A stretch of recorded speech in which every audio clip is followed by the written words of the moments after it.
Hi, I'm excited to present Growlith, a tool that I have developed with my collaborators at the University of British Columbia to help serverless developers with their data protection needs in a fast evolving environment. Serverless applications today are used to process several sensitive information like personally identifiable data, financial information, user credentials, etc. These applications have grown popular as the cloud providers manage the infrastructure and reduces the burdens of developer. However, the characteristics that make serverless popular also bring unique data protection challenges. These applications are often heterogeneous, with functions written in different languages. This makes it difficult to design a data protection approach that can be applied uniformly. Serverless applications also have unpredictable environments, with multiple functions running on a physical server and containers being shared or kept warm for subsequent requests. This can lead to accidental data leaks across requests. These applications can also become complex over time, with diverse storage and event sources. These distributed components and the evolving nature of these applications increase the risk of bugs and misconfiguration. Additionally, the functions are typically short-running and demand low overhead solutions.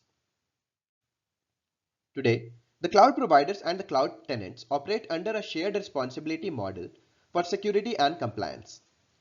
The cloud provider secures the underlying infrastructure, but the responsibility for configuring access control, ensuring data confidentiality and integrity remains with the cloud tenant. Cloud providers do give certain tools for identity and access management.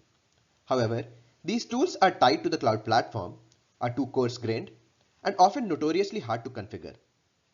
Thus, they are not sufficient to tackle serverless specific challenges. This is where we designed Growlith to help serverless developers with their compliance needs in a complex and a fast evolving environment. Given an application's source code and cloud configuration, and a set of policies to enforce, Growlith creates an updated application to be deployed that enforces these policies.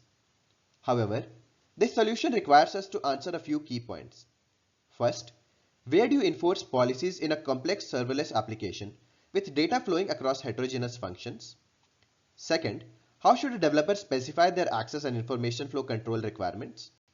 And third, how should the tool enforce these policies given the performance and the resource constraints? To answer these questions, we broke down Growlith's design into three stages. In stage 1, Growlith constructs a data flow graph mapping out how data moves between functions and services. In stage 2, developers annotate this graph with policies, and in stage 3, Growlith enforces these policies in a hybrid manner. First, checking them statically and deferring them to runtime checks for evaluating dynamic data-driven policies. I would give a very quick overview of these three stages. In the first stage, Growlith generates a language and a platform independent data flow graph. This is done using a two-step approach.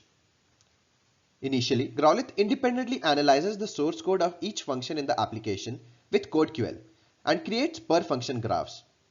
These graphs represents the flow of data resources within a serverless function. For example, read from an S3 object and write to a local file.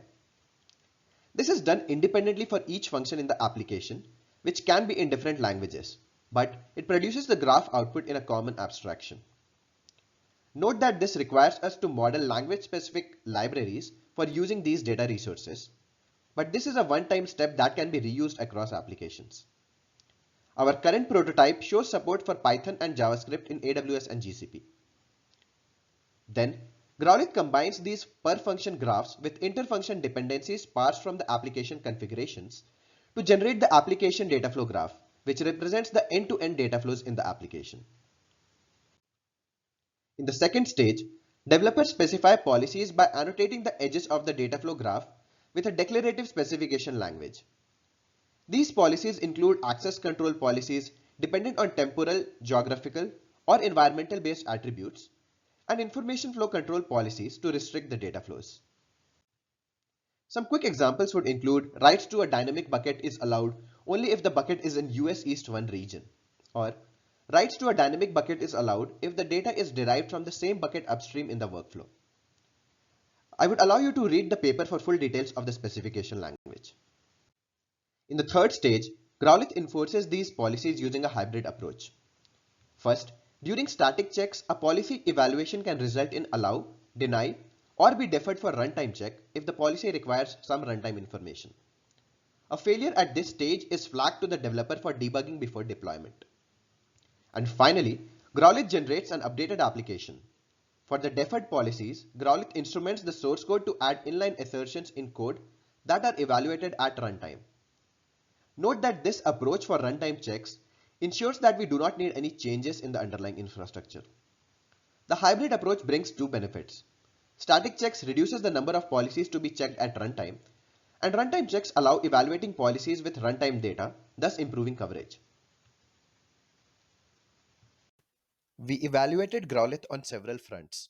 In the interest of time, I will talk about the runtime performance overheads on some real-world applications and scalability with some synthetic micro-benchmarks. I encourage you to read the full text for the detailed evaluation on Growlithe's generality, extensibility, and effectiveness. We measured the performance overheads of using Growlithe with three serverless applications that used various data stores, interfunction communication, and programming languages. Here I would show plots for one of the application for image processing with 4 functions. We compared the baseline application with default IAM policies with 2 configurations of Growlithe. We saw that Growlithe with only its runtime enforcement adds an average of 28 milliseconds of overhead per function, whereas Growlithe with its hybrid enforcement adds 23 milliseconds.